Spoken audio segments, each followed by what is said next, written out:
lição 19, iniciando um novo assunto, que é o viver cristão. Nós vamos ter 4 lições sobre o viver cristão. E o primeiro item dessas 4 lições será invocar o nome do Senhor, ou invocar o Senhor. E a leitura bíblica é Gênesis capítulo 4, versículos 25 e 26. Tornou Adão a coabitar com sua mulher, e ela lhe deu à luz um filho, a quem pôs o nome de Sete. Porque, disse ela, Deus me concedeu outro descendente em lugar de Abel, que Caim matou. A Sete nasceu-lhe também um filho, o qual pôs o nome de Enos. Daí se começou a invocar o nome do Senhor. Então, embora nós tenhamos um versículo tão no início da Bíblia, e uma prática tão antiga, uma terceira geração da humanidade, para muitos essa é uma prática desconhecida. Graças ao Senhor, porque Ele nos revelou e nos tem feito ter essa prática maravilhosa de invocar o nome do Senhor. Amém. E nós precisamos então lembrar qual é o pano de fundo dessa prática. Por que isso aconteceu? Quando nós formos ver no volume 2 os estágios da queda do homem, nós vamos ver que em Caim, o que fala que deu à luz um filho, aqui o nome de Sete, porque diz, Deus me concedeu outro descendente no lugar de Abel, que Caim matou. A história de Caim é o segundo passo da queda do homem. O primeiro passo foi com Adão, o segundo foi com Caim. E nós vamos ver que esse pano de fundo foi bastante negro, porque o primeiro assassinato, a primeira morte que de fato houve, embora a morte tenha sido falada por Deus lá em Gênesis 2, se o homem comesse, morreria. E o homem comeu em Gênesis 3. A morte mesmo da primeira pessoa, do primeiro ser humano, só aconteceu quando Caim matou Abel. E Caim matou Abel num contexto de quê? Inveja. O que o levou a sentir inveja e ciúme? Sim, mas em que contexto isso surgiu? A oferta dele não foi aceita. Ou seja, um contexto de tentar agradar a Deus. Numa tentativa de agradar a Deus, o primeiro homem morreu. Então esse é um contexto bastante negativo. E nós vamos ver que esse segundo passo da queda do homem ainda é a nossa experiência hoje. Muitas vezes, morte é gerada quando nós queremos agradar a Deus por nós mesmos, que foi o que Caim tentou fazer. E aí o homem de fato viu que ele era muito fraco. Embora tenha sido feita a imagem e semelhança de Deus, pudesse viver 1000 anos quase, ainda assim, a vida dele era frágil. Outro homem podia tirá-la. Então foi nesse contexto que Sete percebeu que a vida era fraca e deu o nome de Enos ao seu filho. Então vamos ver alguns questionamentos a respeito dessa lição sobre invocar o nome do Senhor. Qual é o nome de Deus? Nós tivemos uma lição sobre isso. O que quer dizer Jeová?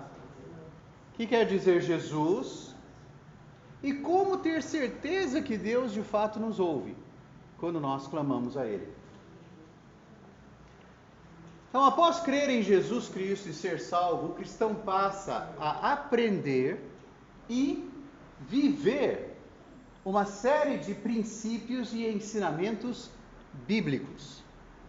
Novas práticas decorrentes da nova vida recebida fazem agora parte do novo viver do crente.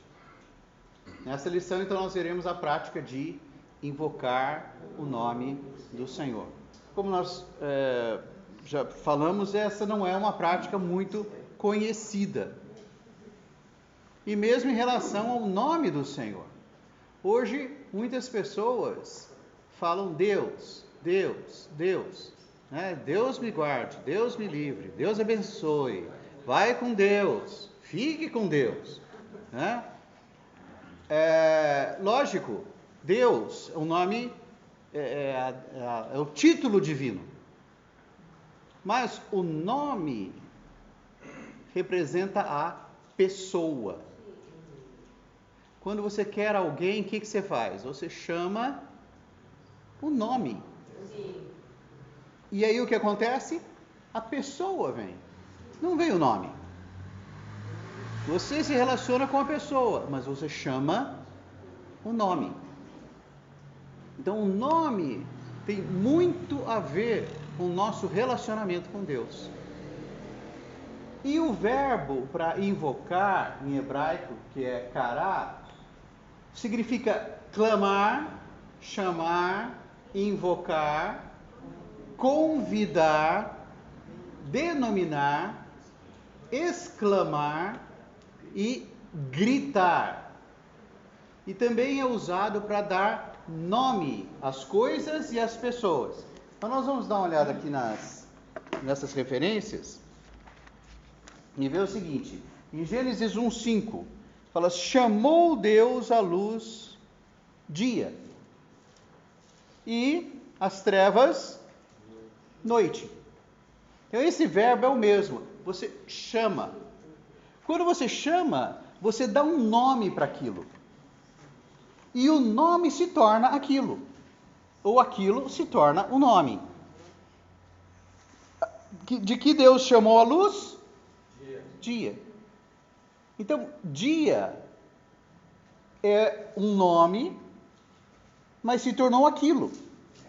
A representação daquilo. Então, veja como o nome tem muita importância. Que nome tem? É o que é.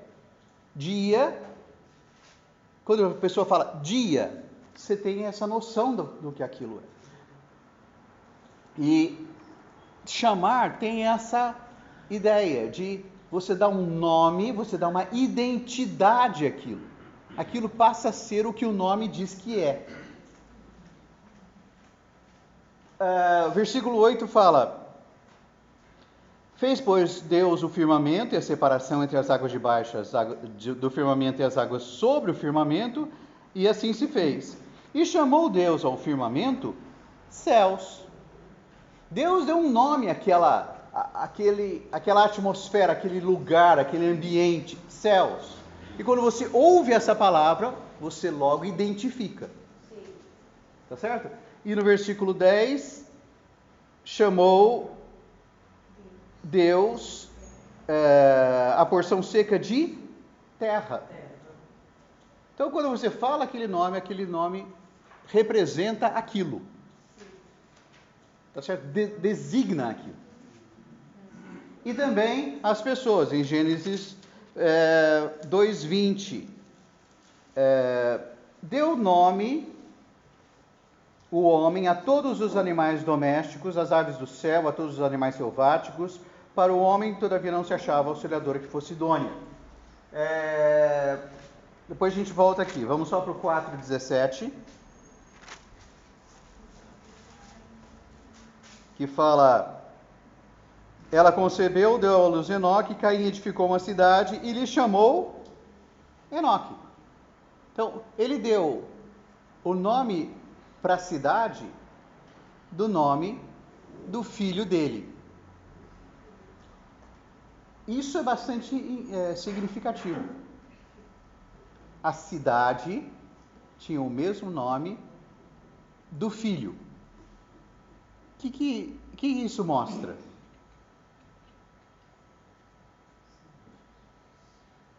Quando você dá o nome do seu filho a algo que você faz, Lembre-se, o nome é aquilo, certo? Ele edificou uma cidade e pôs o nome na cidade de Enoque, que é o nome do filho. Então o que isso quer dizer?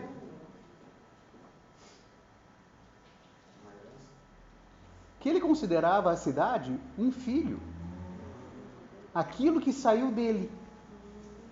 Ele produziu aquilo, não é? Então, o nome que você dá a determinada coisa, aquilo se torna, essa coisa se torna aquilo para você.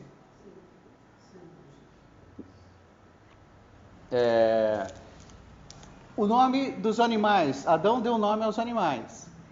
Hoje, você acha que leão poderia ter outro nome? Não. Não é? Quando você fala leão, a coisa, o animal. Tá certo? E o 17, 25 também, que é o que nós lemos. Ele pôs o nome de Enos, que significa fraco.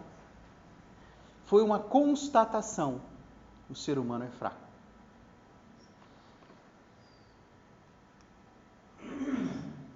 Invocar, no sentido dessa lição, então é usado para clamar, chamar, exclamar e gritar. O sentido é o de chamar alguém pelo nome, gritando, clamando, como quem pede socorro. E muitas vezes é com esse intuito mesmo que nós invocamos o Senhor, pedindo socorro. Não é como quem pede uma informação, por favor, ou fulano, ou pede um favor. Não, você tem um sentimento até de desespero, de incapacidade, de impotência, de não dar conta. Aí você clama. Então, embora o contexto do invocar tenha esse sentido tão negativo, produziu algo tão grandioso que é invocar o nome do Senhor. Uma experiência sem par. Então, muitas vezes na nossa vida, irmãos, experiências extremamente dolorosas, negativas, produzem uma experiência muito íntima e doce espiritual com o Senhor. Esse é o contexto que surgiu o invocar o nome do Senhor. Se não fosse isso, não teria surgido. Mas é esse contexto da morte de Abel é que fez surgir uma prática e uma experiência tão doce como invocar o nome do Senhor. Então, é importante não confundir invocar com orar. Nós vamos ter uma lição sobre orar. Orar é falar com Deus. Mas invocar é chamar Deus. Amém. E como nós vemos, chamar tem um sentido, tem um valor, tem um peso diferente de orar. Há momentos em que nós precisamos orar. E aí nós precisamos nos concentrar, nos desligar de tudo, nos concentrar no Senhor, nos derramar diante dele, permitir que ele fale conosco. Mas há momentos em que nós precisamos chamar o Senhor. Porque aí nós não vamos ter comunhão, nós não vamos explicar, nós não vamos pedir e dar os motivos, nós vamos simplesmente gritar, exclamar, mostrar que nós somos fracos, não sabemos o que dizer, mas temos um nome para invocar. Né? Invocar é chamar o nome do Senhor. No Antigo Testamento tratava-se de chamar por Jeová, no Novo Testamento, como veremos mais à frente, trata-se de chamar o nome de Jesus. E Jeová, como nós vimos nas primeiras lições, significa o eu sou. Ao considerar a situação da humanidade sem Deus, Sete concluiu quão frágil, fraca e mortal tornou-se tal condição e a retratou no nome do Filho, Enos. Então lembre-se, Enos era um retrato. Enos era uma figura da humanidade como um todo. E o nome denota a pessoa. Então, Enos é uma das 4 palavras hebraicas para homem. Quer dizer fraco, frágil e mortal. Então, a primeira palavra que nós temos para homem na Bíblia é Adão. Significa homem, significa vermelho e formado do Adamá, que é o pó da terra. Mas também é o nome Adão. Então, Adão é uma das palavras para homem, em hebraico.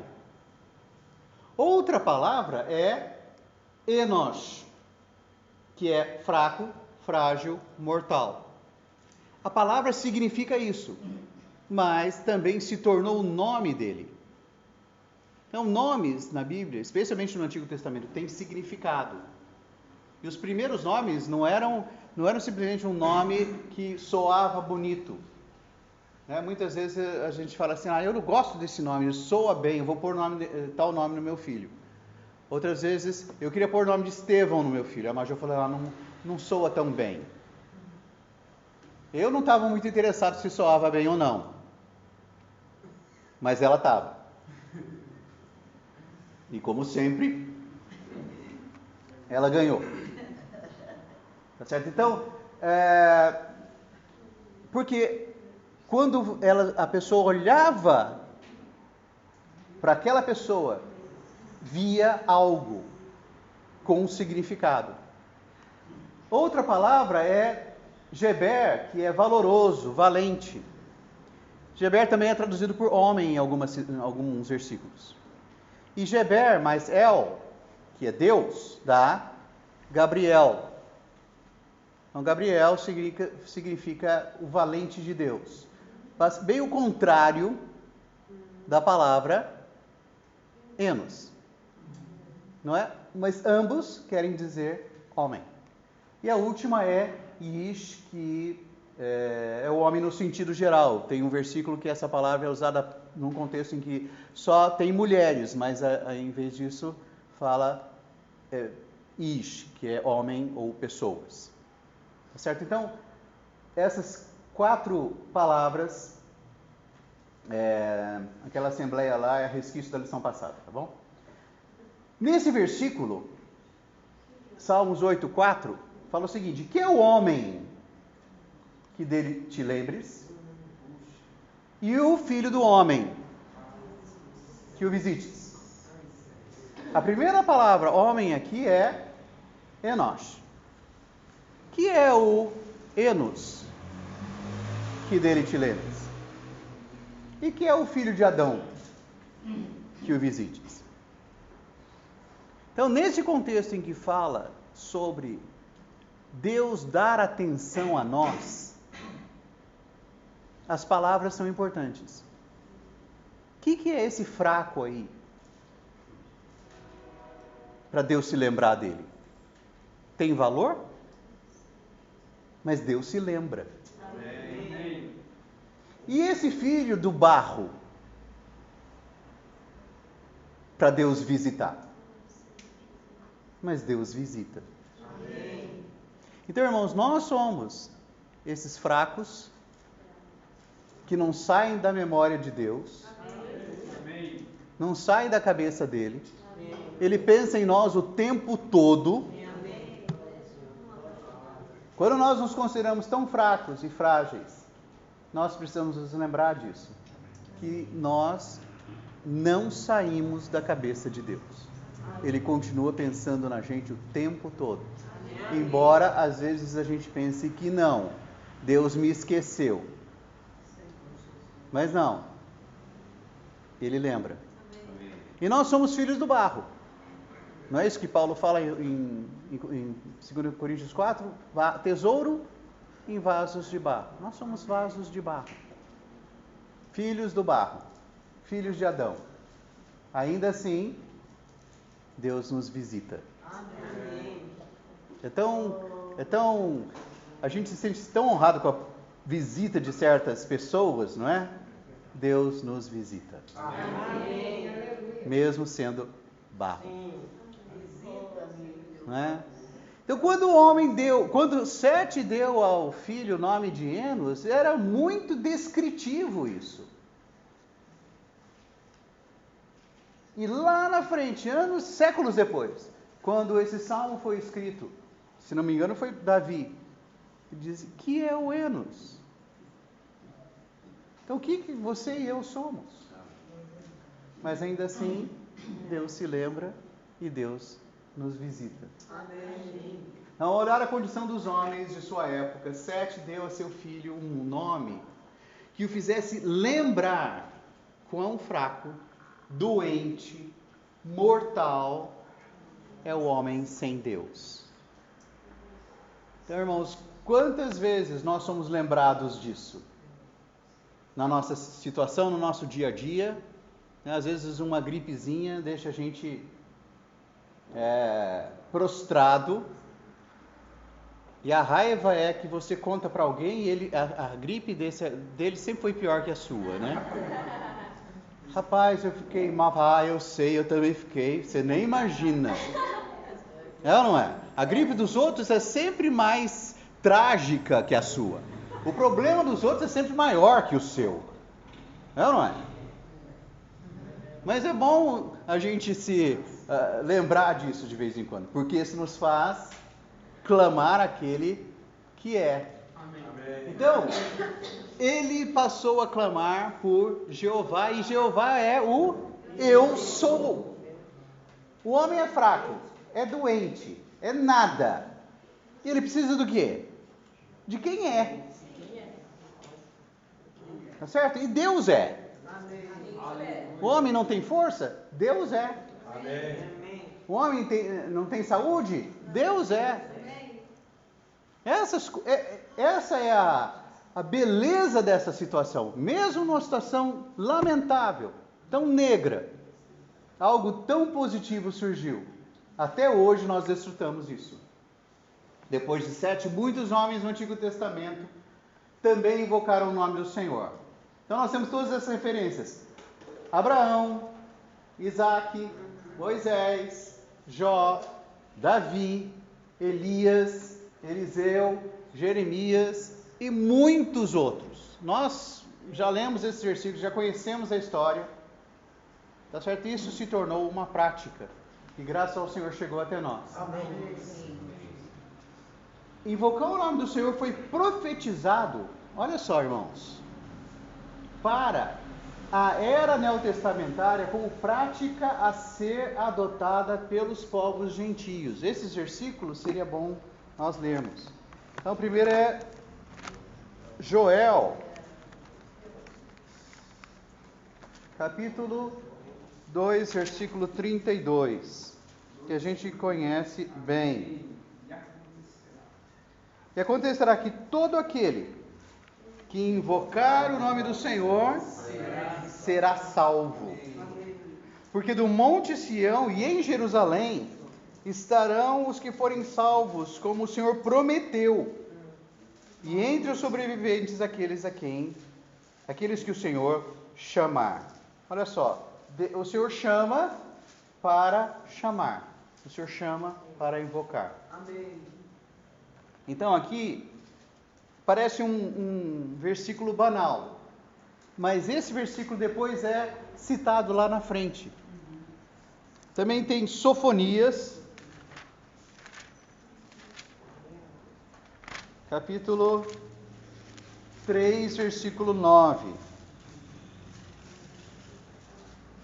Então Darei lábios puros aos povos, para que todos invoquem o nome do Senhor e o sirvam de comum acordo.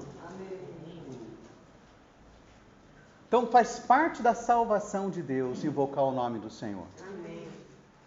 E Zacarias 13,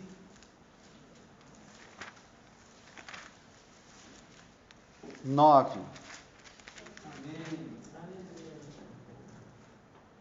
Farei passar a terceira parte pelo fogo e a purificarei, como se purifica a prata.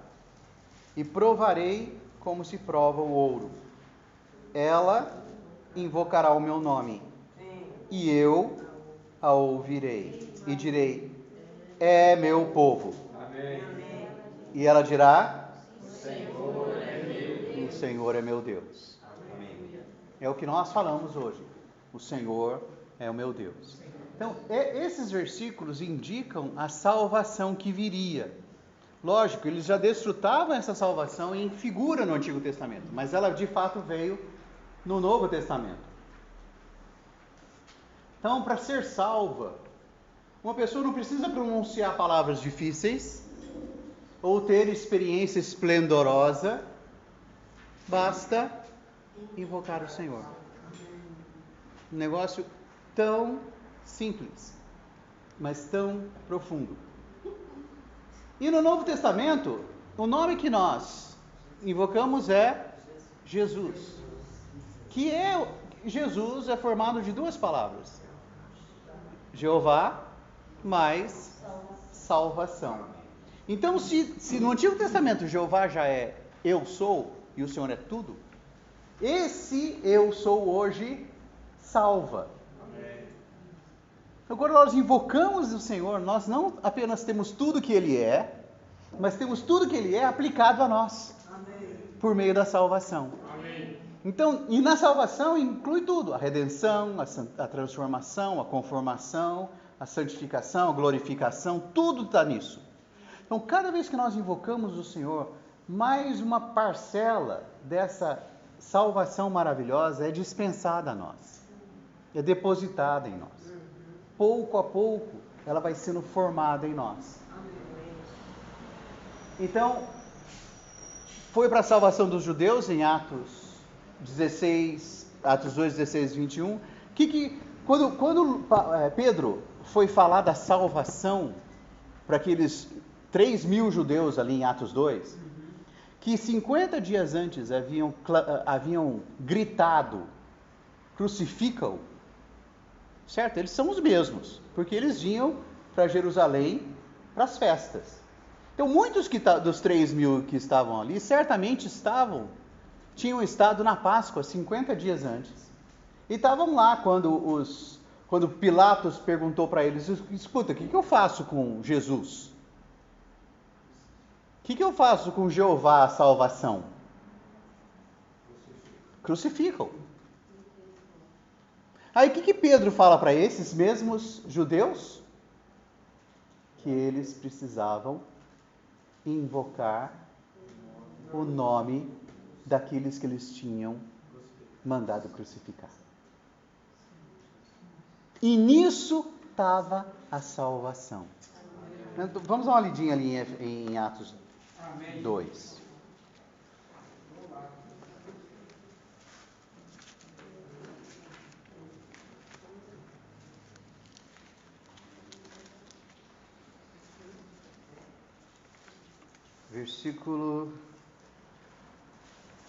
Versículo 21, ele cita todo esse trecho aqui.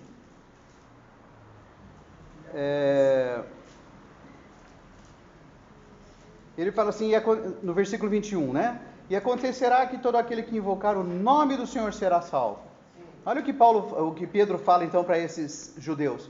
Varões israelitas, atendei a essas palavras. Jesus, ou seja, Jeová a salvação. O Nazareno, varão aprovado por Deus diante de vós, com milagres, prodígios e sinais, os quais o próprio Deus realizou por intermédio dele entre vós, como vós mesmos sabeis, sendo ele entregue pelo determinado desígnio e presciência de Deus, vós o matastes, crucificando-o por mãos de iníquos, o qual, porém, Deus ressuscitou, rompendo os grilhões da morte, porquanto não era possível fosse ele retido por ela. Porque a respeito dele, diz Davi, diante de mim via sempre o Senhor, porque está à minha direita, para que eu não seja abalado. Então, aí ele fala da salvação, e no versículo 37 fala assim: ouvindo eles estas coisas, compungiu-se-lhes o coração, e perguntaram a Pedro e aos demais apóstolos: que faremos, irmãos?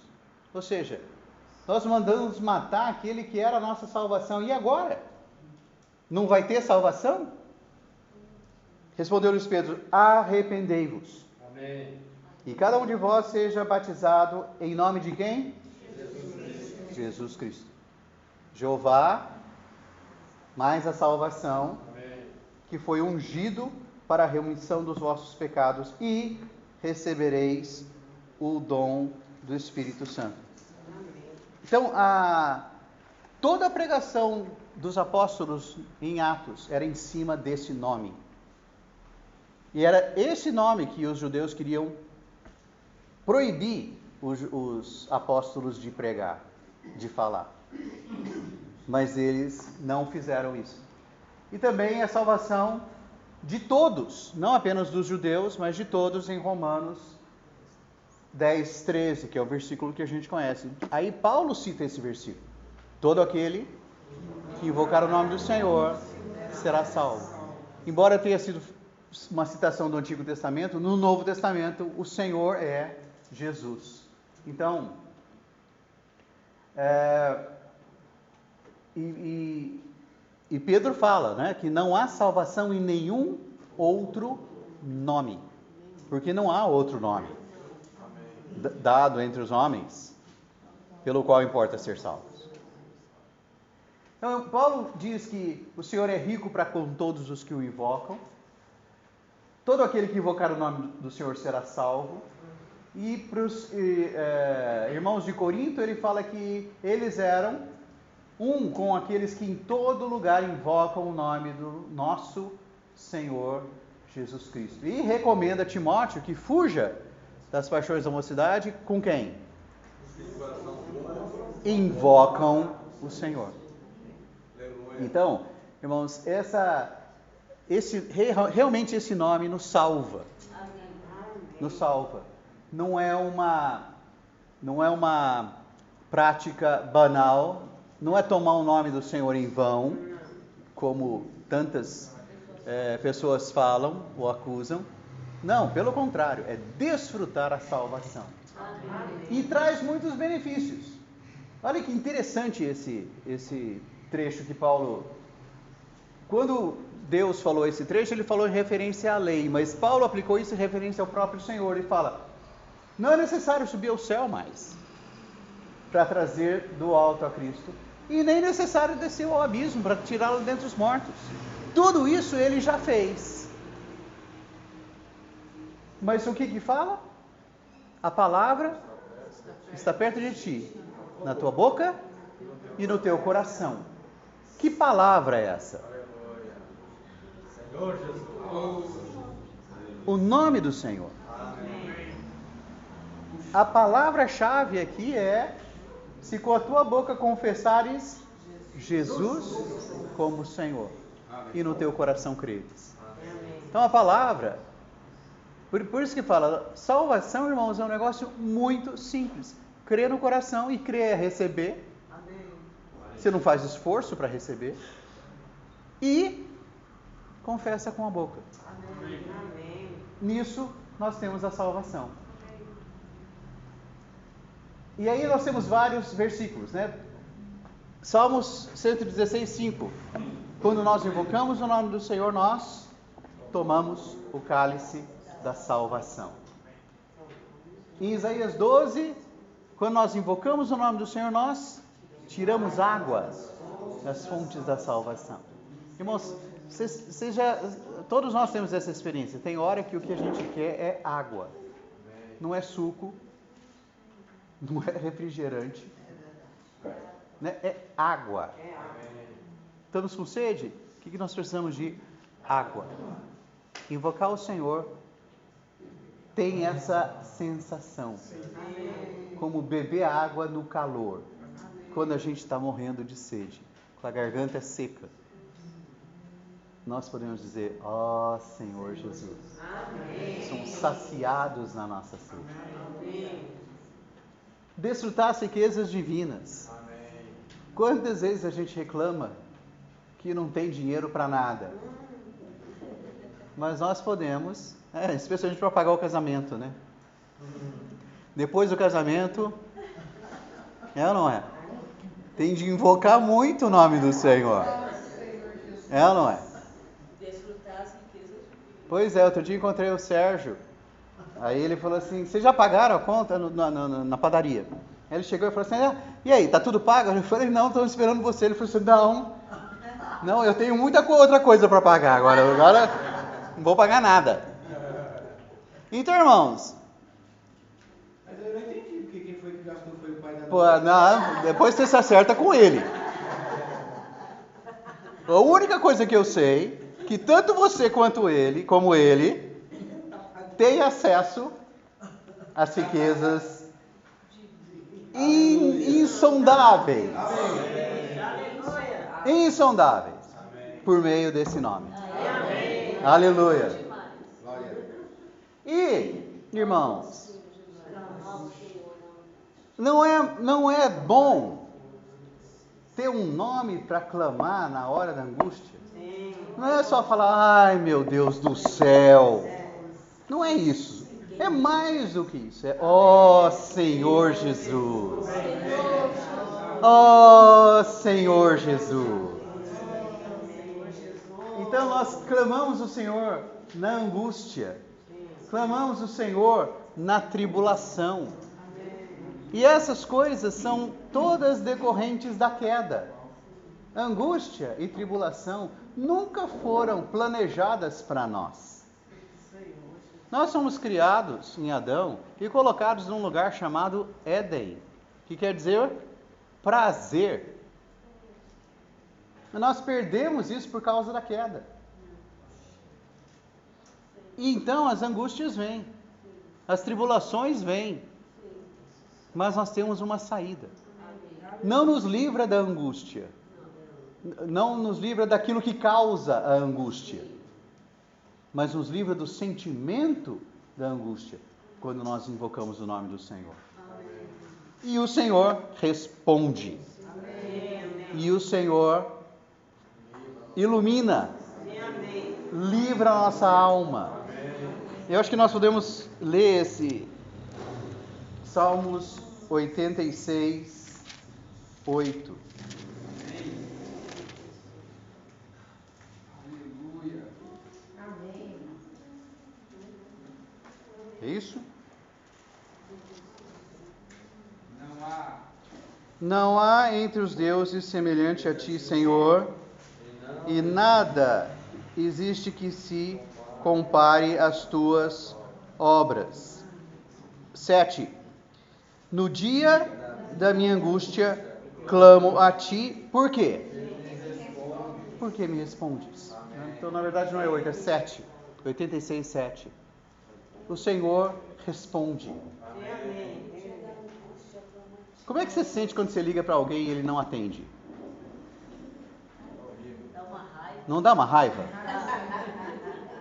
Tá no silencioso.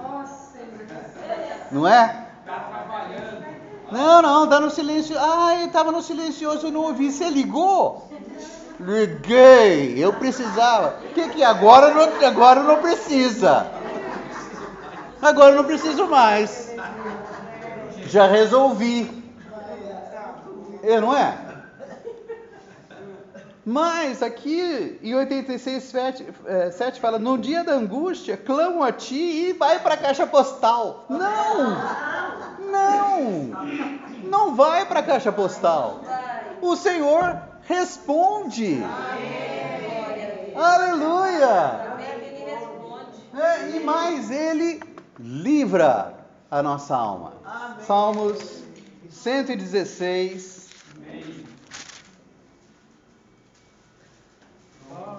4 e 5. Não, vamos amo o Senhor desde o começo, porque Ele ouve a minha voz e as minhas súplicas. Porque inclinou para mim os seus ouvidos, invocá-lo-ei enquanto eu viver. Então, olha, irmãos, eu vou invocar por quê? Porque Ele inclinou os ouvidos. Ele inclinou os ouvidos. Então, o que eu vou fazer? Se eu achei alguém que responde quando eu ligo, que não vai para a caixa postal, agora é que eu vou ligar mesmo. É ou não é? E o Senhor não põe no silencioso, não manda para a caixa postal, Ele responde. Laços de morte me cercaram, angústias do inferno se apoderaram de mim. Tem descrição mais correta do que essa? Angústias do inferno. Tem hora que a gente tem umas angústias que vêm do inferno. É ou não é? Vem do inferno. E se apoderam de nós. E parece que nós somos dessas angústias. Nós somos propriedade delas. Elas não largam de nós. Caí em tribulação e tristeza. Então, invoquei o nome do Senhor. Ó Senhor, livra-me a alma. Compassivo e justo é o Senhor. Nosso Deus é misericordioso. E aí, por causa disso, o 17 fala assim: oferecer-te-ei sacrifícios de ações de graças. Oferecer sacrifícios de gratidão. E invocarei o nome do Senhor. Aleluia. Que bênção é ter essa... E outra coisa, invocar o Senhor é uma recomendação, ou quase que uma ordem de Deus. Ó, me chama. Me chama. Você já teve a experiência de alguém falar para você, ó, se precisar me liga. Não importa. Me liga. E aí o que você fala? Ah, não, não, eu não vou atrapalhar ele agora. Não, de vez em quando você não pensa isso. Você vai ligar para ele agora? Mas são tantas horas. Ele deve estar ocupado. Quantas vezes você já pensou em ligar para alguém e não ligou? Não é? Porque achava que não era horário. Que você ia incomodar. Mas o que o Senhor fala aqui, em Salmo 50:15? Invoca-me. Liga para mim. Não importa o horário. E eu te livrarei. E tu me glorificarás. Irmãos, tem um resultado isso. Deus é glorificado. Quando nós deixamos de ligar para Ele achando que Ele está ocupado, Ele não é glorificado. Nós achamos que estamos fazendo um favor para Deus. Não vou incomodar Deus com isso não, eu vou tentar resolver sozinho. Nós estamos deixando de glorificar a Deus nessa situação.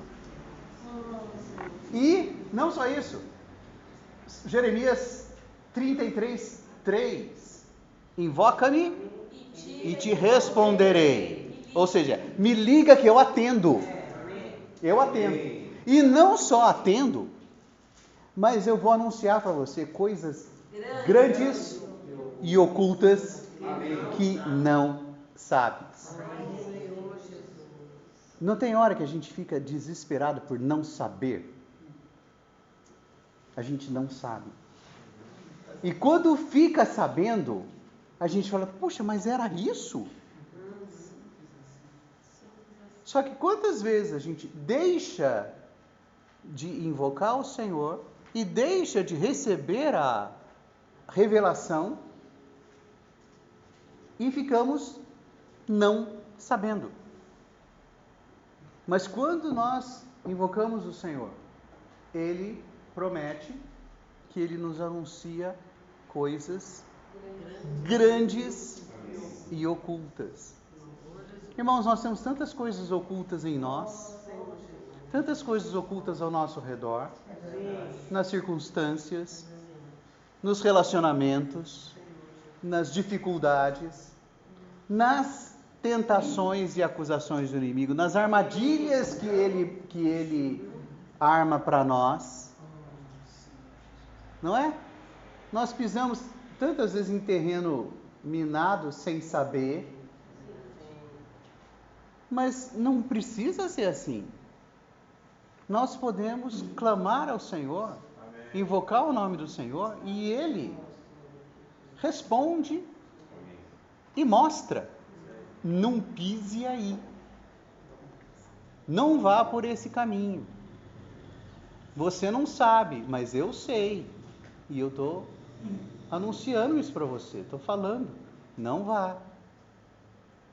Então, irmãos, a nossa experiência precisa avançar nessa questão. Nós precisamos incomodar o Senhor mais, invocando o nome dEle, clamando por Ele, não achando que nós vamos incomodar ou que Ele não vai atender, que Ele está ocupado. E como nós fazemos isso? Primeiro, Sofonias, que nós lemos lá, fala que o Senhor daria coração puro às pessoas, lábios puros, para invocar. E 2 Timóteo 2,22 fala de aqueles que invocam o Senhor de coração puro. Por um lado, irmãos, embora fale que nós clamamos com o coração puro, nós conhecemos o nosso coração. É cheio de impureza. Mas clamar o Senhor, Ele fala que o Senhor nos dá lábios puros e coração puro para invocá-lo. Amém. Então, quando nós clamamos, o Senhor nos dá um coração puro. Amém. Em Salmo 51, Davi fala: cria em mim, ó Deus, um coração puro. E o verbo criar ali é criar do nada. É o que ele fez lá em Gênesis 1. Não tinha nada, ele criou do nada. Ele não fez. Ele não moldou, ele não havia e ele fez existir. Não existe em nós um coração puro. Não existe. Mas Deus é capaz de criar. Amém. E fala que Ele nos dá esse coração puro, esses lábios puros lá em Sofonias. E Paulo fala desse coração puro em 2 Timóteo 2,22. Então, em certo sentido, irmãos, quando nós invocamos o Senhor, nós estamos dando ao Senhor uma oportunidade de criar em nós aquilo que não existe. Um coração puro.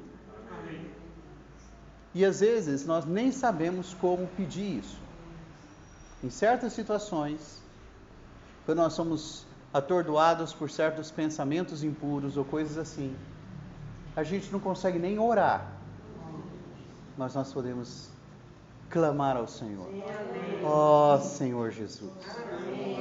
E nós não temos ideia do que o Senhor está fazendo por trás disso. O Senhor está criando em nós um coração puro. Coisa que nós nem conseguimos, às vezes, pedir. Mas Ele é capaz de fazer mais do que pedimos ou pensamos. Amém. E é como respirar. Lamentações 3. Vamos dar uma lida nesse trecho.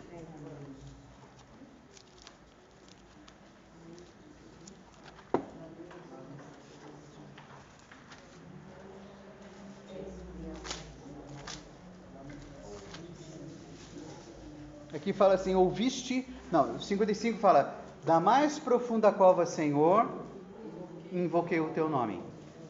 Ouviste a minha voz, não escondas os ouvidos aos meus lamentos, ao meu clamor. Nós usamos a versão atualizada e fala lamentos. A versão corrigida fala suspiros. O que é suspirar? É isso aí. Isso é uma respiração. E tem hora, irmãos, que a gente está... eu também. Né? Tem hora, irmãos, nós estamos tão cansados, tão sobrecarregados, tão atordoados pelas tribulações, angústias e tristezas, que a gente mal consegue falar.